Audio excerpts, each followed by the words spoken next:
ओम शांति, ओम शांति, ओम शांति।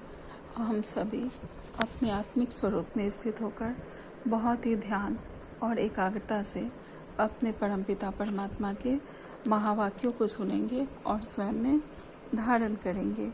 ओम शांति। आज 20 अगस्त 2024 की बाबा की साकार वाणी है। बाबा कहते हैं, मीठे बच्चे, काम काज करते हुए भी एक बाप की याद रहे। चलते फिरते बाप और घर को याद करो, यही तुम्हारी बहादुरी है। आज का प्रश्न है, बाप का रिगार्ड और डिसरिगार्ड कब और कैसे होता है? उत्तर में बाबा कहते हैं, जब तुम बच्चे बाप को अच्छी तरह से याद करते हो तब रिगार्ड देते हो।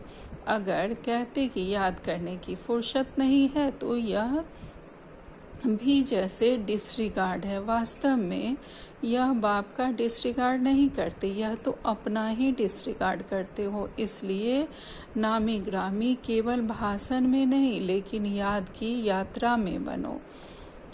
याद का चार्ट रखो, याद से ही आत्मा सतो प्रधान बनेगी। बाबा कहते हैं, हम कब बाबा को रिगार्ड और डिसरिगार्ड देते हैं और कैसे देते हैं?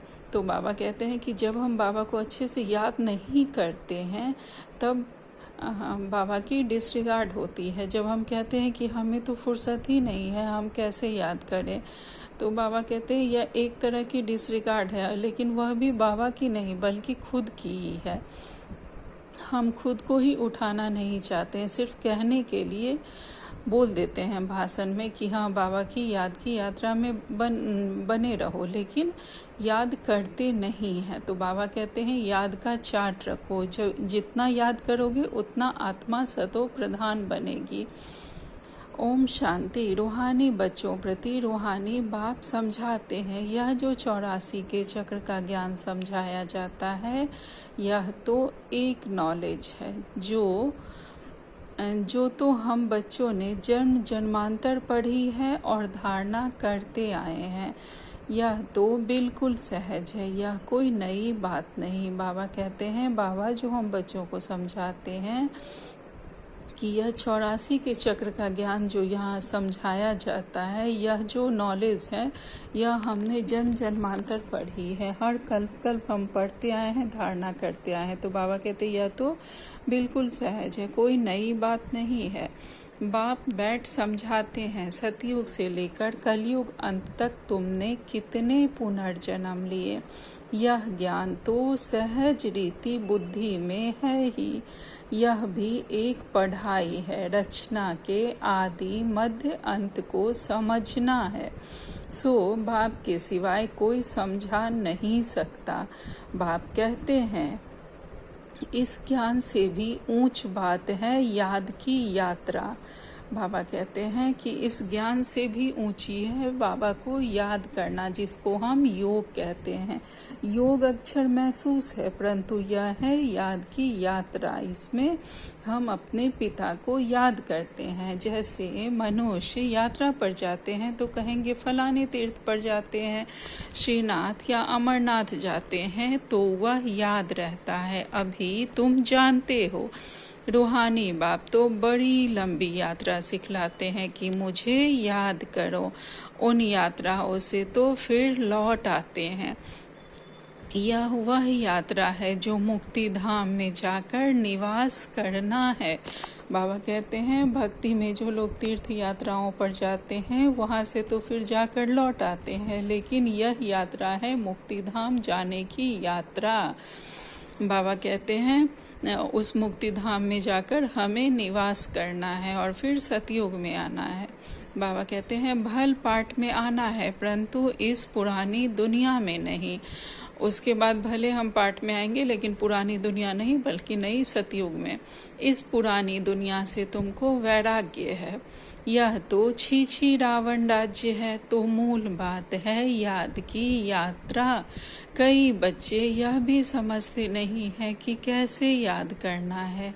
कोई याद करते हैं व नहीं करते हैं, यह देखने में तो कोई चीज नहीं आती है। बाप कहते हैं अपने को आत्मा समझ मुझ बाप को याद करना है। देखने की तो चीज नहीं, बाबा कहते हैं देखने की कोई बात नहीं है, बल्कि सिर्फ अनुभव करो हम आत्मा हैं और अपने परमात्मा को, अपने पिता को मैं याद करता हूँ। उस याद की यात्रा पर सदा रहो, चाहे कोई भी कर्म करते रहो। तो बाबा कहते हैं देखने की तो चीज नहीं, न मालूम पड़ सकता है यह उस अवस्था में कहाँ तक याद की यात्रा में कायम रहते हैं, यह तो खुद ही जाने। हम बाबा के साथ कितनी देर याद की यात्रा में टिके रहते हैं, कितने सेकंड, कितने मिनट, कितने घंटे, यह तो हम खुद ही जानते हैं। युक्ति तो बहुतों को बताते हैं, हम एक दूसरे को समझाते हैं कि इस तरह से योग करो, इस तरह से इस कमेंट्री पर करो, इस म्यूज़िक पे करो, लेकिन बाबा कहते हैं खुद ही जानते हैं कि हम कितनी देर बाबा की याद में रहते हैं। तो बाबा कहते हैं कल्याणकारी बाप ने समझाया है, अपने को आत्मा समझ से बाबा को याद करो, भल अपनी सर्विस भी करते रहो। जैसे मिसाल पहरे पर बच्चे हैं, चक्कर लगाते रहते हैं, इनको याद में रहना तो बड़ा सहज है। सिवाय बाप की याद के और कुछ याद नहीं आना चाहिए। बाबा कहते हैं कैसे लोग किसी भी कार्य को करते हुए बाबा की याद में रहते हैं। तो बाबा कहते हैं जो भी पहरे पर रहते हैं गार्ड लोग, तो बाबा कहते हैं वो भले इधर से उधर चक्कर लगाते रहते हैं, लेकिन इनके लिए याद में रहना तो बहुत सहज है। चक्कर लगाते रहें और बाबा को याद करते रहें, इसी तरह से सबको करना चाहिए। तो बाबा कहते हैं सिवाय बाप की याद के और कुछ याद नहीं आना चाहिए।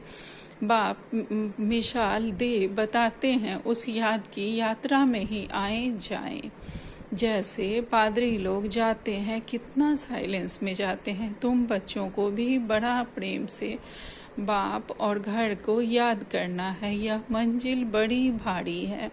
भक्त लोग भी यही पुरुषार्थ करते रहते हैं, परंतु उनको यह पता नहीं है कि हमको वापस जाना है। वह तो समझते हैं जब कलयुग पूरा होगा तब जाएंगे, उनको भी ऐसे सिखलाने वाला कोई है नहीं। तुम बच्चों को तो सिखलाया जाता है, जैसे पहरा देते हो तो एकांत में जितना बाप को याद करेंगे उतना अच्छा है। याद से पाप कटते हैं, जन्म जन्मांतर के पाप सिर पर है। जो पहले सतो प्रधान बनते हैं, राम राज्य में भी पहले वह जाते हैं, तो उनको ही सबसे जास्ती याद की यात्रा पर रहना है। बाबा कहते हैं कि हमारे सिर पर जन्म जन्मांतर के पाप का बोझा है, तो हमें सबसे पहले सतो प्रधान बनना है। सतो प्रधान बन के ही हम राम राज्य में अर्थात सतयुग में जाएंगे, और जो जितना याद की यात्रा पर रहेंगे वो उतने आगे जाएंगे। बाबा कहते हैं कल्प कल्प की बात है, तो इनको याद की यात्रा पर रहने का अच्छा चांस है।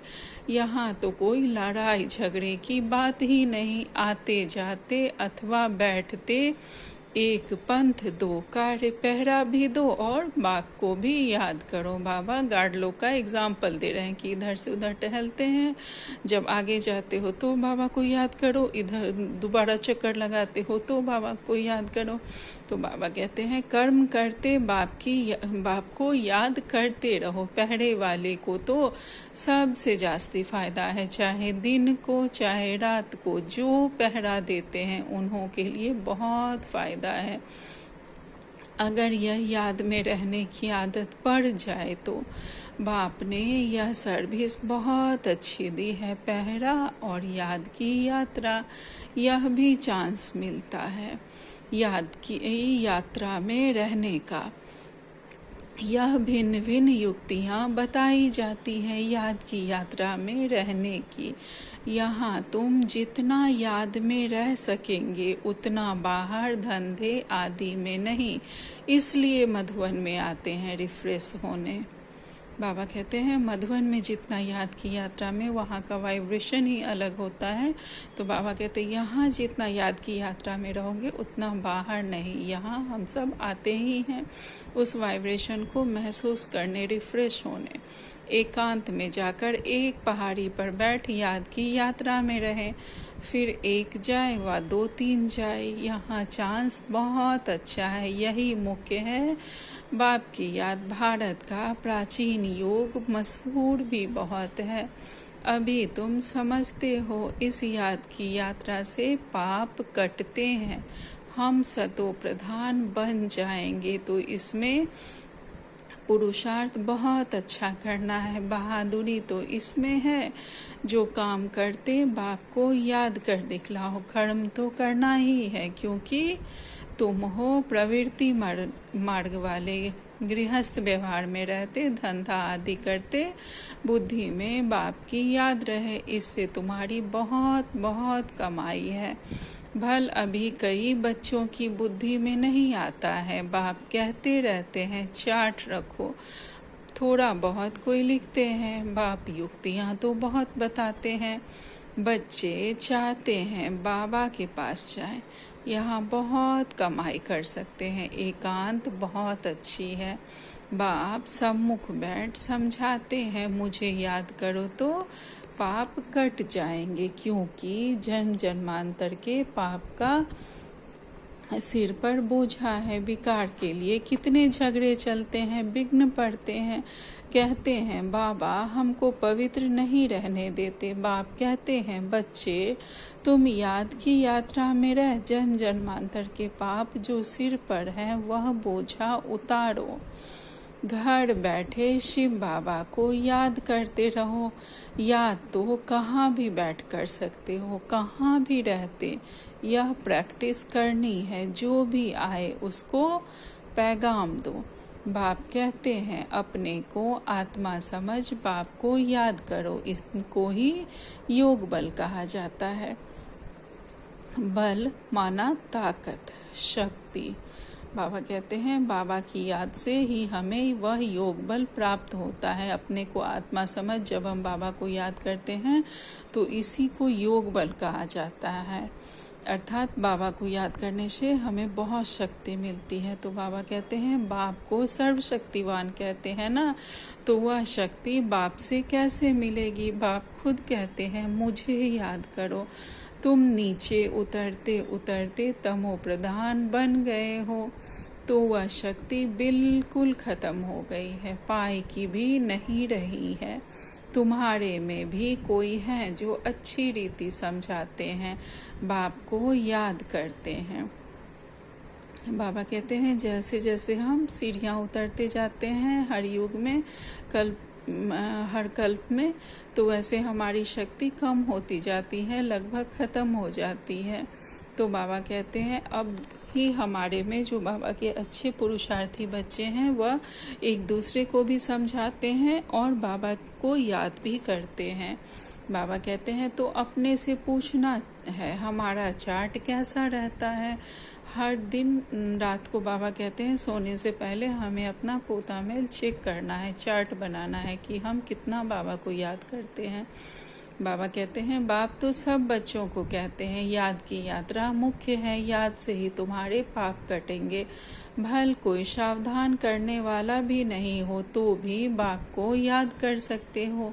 भल विलायत में अकेले रहो तो भी याद की यात्रा में रह सकते हो। समझो कोई शादी किया हुआ है स्त्री और कोई जगह है तो उनको भी लिख सकते हो। तुम एक बात सिर्फ याद करो, बाप को याद करो तो जन्म जन्मांतर के पाप भस्म हो जाते हैं, भस्म हो जाएंगे। बिना सामने खड़ा है बाप। युक्तियाँ तो बहुत अच्छी समझाते रहते हैं, फिर कोई करे ना करे उनकी मर्जी।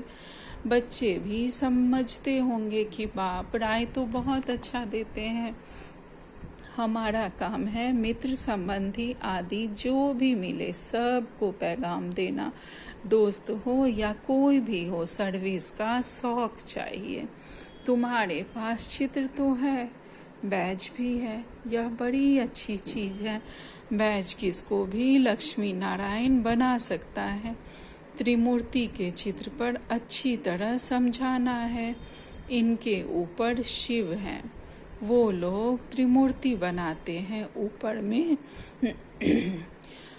ऊपर में शिव दिखाते नहीं। शिव को न जानने कारण भारत का बेड़ा डूबा हुआ है। अब शिव बाबा द्वारा ही भारत का बेड़ा पार होता है। पुकारते हैं पतित पावन आकर हम पतितों को पावन बनाओ। फिर भी सर्वव्यापी कह देते हैं। जानते हैं कि वो पतित पावन अभी नहीं है हमारे पास, लेकिन कहते हैं कि वह सर्वव्यापी है। वह कण कण में उनको एक तरह पुकार भी रहे हैं कि वो हमारे सामने नहीं है, हमारे पास नहीं है, और दूसरी तरफ सर्वव्यापी कह देते हैं। तो अगर सर्वव्यापी है, हर एक में भगवान है, तो फिर पुकारते क्यों हैं? बाबा कहते हैं कितनी पाई पैसे की भूल करते हैं। बाप बैठ समझाते हैं तुमको ऐसे ऐसे भाषण करना है। बाप भी डायरेक्शन देते रहते हैं। ऐसे म्यूजियम खोलो, सर्विस करो तो बहुत आएंगे। सर्कस भी बड़े बड़े शहरों में खोलते हैं ना, कितना उन्हों के पास सामान रहता है। गांव गांव से देखने के लिए लोग आते हैं। इसलिए बाबा कहते हैं तुम भी ऐसा खूबसूरत म्यूजियम बनाओ जो देखकर खुश हो जाएं, फिर औरों को जाकर सुनाए। यह भी समझाते हैं जो कुछ सर्विस होती है कल पहले मिसल होती है, परंतु सतो प्रधान बनने का ओना बहुत रखना है। हमें सतो प्रधान बनने की कोशिश बहुत करनी है। अधिक से अधिक प्रयास करना है, सेवा करनी है। ज्ञान योग सेवा और धारणा चारों स्तंभों को हमें बहुत मजबूत करके सतो प्रधान बनने की कोशिश करनी है। इसमें ही बच्चे गलफत करते हैं। माया विघ्न भी इस याद की यात्रा में डालती है। अपने दिल से पूछना है हमको शौक है, मेहनत करते हैं। ज्ञान तो कॉमन बात है। बाप बिगड़ 84 का चक्र कोई समझा न सके। बाकी याद की यात्रा है। मुख्य पिछाड़ी में कोई भी याद न आए सिवाय बाप के। डायरेक्शन तो बाप पूरे देते रहते हैं। मुख्य है याद करने की। तुम कोई को भी समझा सकते हो, भल कोई भी हो। तुम सिर्फ बैज पर समझाओ, और कोई के पास ऐसे अर्थ सहित मेडल नहीं होते। मिलिट्री वाले अच्छा काम करते हैं तो उनको मेडल मिलते हैं। बाबा कहते हैं कि हम किसी को भी इस बैच के द्वारा भी बहुत अच्छे से समझा सकते हैं कैसे मिलिट्री वालों को अच्छा काम करते हैं तो उन्हें मेडल मिलता है। तो बाबा कहते हैं राय साहब का मेडल सब देखेंगे। इनको वायसराय से टाइटल मिला है, आगे वायसराय होते हैं। अभी तो उनके पास कोई पावर नहीं है। अभी तो कितने झगड़े लगे पड़े हैं। मनुष्य बहुत हो गए हैं तो उनके लिए जमीन चाहिए शहर में। अभी बाबा स्वर्ग स्थापना कर रहे हैं। इतने सब खल्लास हो, बाकी कितने थोड़े जाकर रहेंगे। जमीन ढेर होगी, वहाँ तो सब कुछ नया होगा। उस नई दुनिया में चलने के लिए फिर अच्छी रीति पुरुषार्थ करना है। हर एक मनुष्य पुरुषार्थ करते हैं बहुत ऊंचा पद पाने के लिए। ओम शांति। बाबा कहते हैं जो पढ़ाई में नापास हो जाते हैं वह फिर पढ़ाई छोड़कर नौकरी में लग जाते हैं। बाबा कहते हैं आजकल तो नौकरियों में भी बहुत कड़े कायदे निकलते रहते हैं। मनुष्य बहुत दुखी है। अब बाबा तुमको ऐसा रास्ता बताते हैं जो 21 जन्म कभी दुख का नाम नहीं रहेगा। बाप कहते हैं सिर्फ याद की यात्रा में रहो, जितना हो सके। रात को बहुत अच्छा है, भल लेटे हुए याद करो। कोई को फिर नींद आ जाती है। बूढ़ा होगा, जास्ती बैठ नहीं सकेगा तो जरूर सो जाएगा। लेटे हुए बाप को याद करते रहेंगे। बड़ी खुशी अंदर में होती रहेगी, क्योंकि बहुत बहुत कमाई है। यह तो समझते हैं टाइम पड़ा है, परंतु मौत का कोई ठिकाना नहीं। तो बाप समझाते हैं मूल है याद की यात्रा। बाहर शहर में तो मुश्किल है, यहाँ आते हैं तो बड़ा चांस मिलता है। अच्छा, कोई फिक्रात की बात नहीं, इसलिए यहाँ चार्ट बढ़ाते रहो। तुम्हारे कैरेक्टर्स भी इससे सुधरते जाएंगे। परंतु माया बड़ी दुस्तर है। घर में रहने वालों को इतना कदर नहीं रहता जितना बाहर वालों को है। फिर भी इस समय गोपो का रिजल्ट अच्छी है। कई बच्चियां लिखती है शादी के लिए बहुत तंग करते हैं, क्या करें। जो मजबूत सेंसिबल बच्चियां होंगी वह कभी ऐसे नहीं लिखेंगी। लिखती हैं तो बाबा समझ जाते हैं। रीढ़ बकरी है, यह तो अपने हाथ में है जीवन बचाना। इस दुनिया में अनेक प्रकार के दुख हैं, अब बाबा तो सहज बताते हैं। तुम बच्चे तो महान भाग्यशाली हो जो आकर साहिबजादे बने हो। बाप कितना ऊंच बताते हैं, फिर भी तुम बाप को गाली देते हो, सो भी कच्ची गाली। इतने तमो प्रधान बने हो जो बात मत पूछो। इससे जास्ती और क्या सहन करेंगे। कहते हैं ना, जास्ती तंग करेंगे तो खत्म कर देंगे। तो यह बाप बैठ समझाते हैं। शास्त्रों में तो कहानियाँ लिख दी हैं। बाबा युक्ति तो बहुत सहज बताते हैं। कर्म करते हुए याद करो, इसमें बहुत बहुत फायदा है। सवेरे आकर याद में बैठो, बहुत मजा आएगा। परंतु इतना शौक नहीं है। इस टीचर स्टूडेंट की चलन से समझ जाते हैं यह फेल हो जाएंगे। बाप भी समझते हैं यह फेल हो जाएंगे, सो भी कल्पांतर के लिए। भल भाषण में बहुत होशियार हैं, प्रदर्शनी भी समझा लेते हैं, परंतु याद में नहीं, इसमें फेल हो पड़ते हैं। बाबा अपने उन बच्चों के लिए कहते हैं जो भाषण तो बहुत अच्छा करते हैं लेकिन याद की यात्रा में फेल हो पड़ते हैं। बाबा कहते हैं यह भी जैसे डिसरिगार्ड करते हैं, अपना ही करते हैं। शिव बाबा का तो डिसरिगार्ड होता नहीं। ऐसे कोई कह ना सके कि हमको फुर्सत ही नहीं याद करने की। बाबा मानेंगे नहीं। स्नान पर भी याद कर सकते हो, भोजन के समय भी बाप को याद करो, इसमें बहुत बहुत कमाई है। कई बच्चे सिर्फ भाषण में नामी ग्रामी है, योग में नहीं, ये वह अहंकार में गिरा देता है। अच्छा, मीठे मीठे से खिलते बच्चों प्रति माता पिता बाप दादा का याद प्यार और गुड मॉर्निंग। रूहानी बाप के रूहानी बच्चों को नमस्ते। हम सब रूहानी बच्चों की रूहानी माता पिता बाप दादा को याद प्यार गुड मॉर्निंग और नमस्ते नमस्ते नमस्ते बाबा। आज धारणा के लिए मुख्य सार में बाबा ने पहली पॉइंट कही है, सर्वशक्तिवान बाप से शक्ति लेने के लिए याद का चार्ट बढ़ाना है। याद की भिन्न भिन्न युक्तियाँ रचनी है, एकांत में बैठ विशेष कमाई जमा करनी है। दूसरी पॉइंट में बाबा कहते हैं सतो प्रधान बनने का ऊना रखना है, गलपत नहीं करनी है, ना ही अहंकार में आना है, सर्विस का शौक भी रखना है, साथ साथ याद की यात्रा पर भी रहना है। आज बाबा ने हमें वरदान दिया है डबल लाइट भव। सब कुछ बाप के हवाले कर कमल पुष्प समान न्यारे प्यारे रहने वाले डबल लाइट भव। सब कुछ बाबा को हवाले करके हम कमल पुष्प के समान न्यारे और प्यारे रहने वाले बाबा के डबल लाइट बच्चे हैं। बाबा कहते हैं बाप का बनना अर्थात सब बोझ बाप को दे देना। डबल लाइट का अर्थ ही है सब कुछ बाप के हवाले करना। यह तन भी मेरा नहीं, तो जब तन ही नहीं तो बाकी क्या।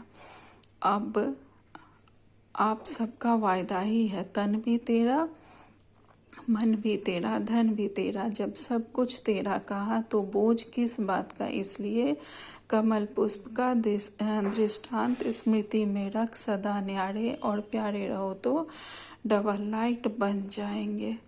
आज का स्लोगन है रूहानियत से रोब को समाप्त कर, स्वयं को शरीर की स्मृति से गलाने वाले ही सच्चे पांडव हैं। रूहानियत से रोग को समाप्त कर, स्वयं को शरीर की स्मृति से गलाने वाले ही हम सच्चे पांडव हैं। अर्थात यह शरीर भी मेरा नहीं, यह सोचना है सदा हमें। देही अभिमान स्थिति में स्थित रहना है, अपने को इस शरीर नहीं बल्कि आत्मा के रूप में हमें देखना है। आज का अव्यक्त सारे हैं। आज 20 तारीख और व्यक्ति सारे हैं। सदा बाप के साथ का अनुभव करते चलो तो विजयी रहेंगे, क्योंकि साथ की अनुभवी आत्मा मोहब्बत में लवलीन रहती है, वह किसी के प्रभाव में नहीं आ सकती। सदा समर्थ बाप के संग रहने वाली समर्थ आत्मा सदा माया को चैलेंज कर विजय प्राप्त कर लेती है। माया का आना यह कोई बड़ी बात नहीं, लेकिन वह अपना रूप न दिखाए तब कहेंगे विजयी। अर्थात माया तो आएगी ही, लेकिन हम उसके प्रभाव में नहीं आए। अच्छा, ओम शांति, ओम शांति, ओम शांति। शुक्रिया बाबा।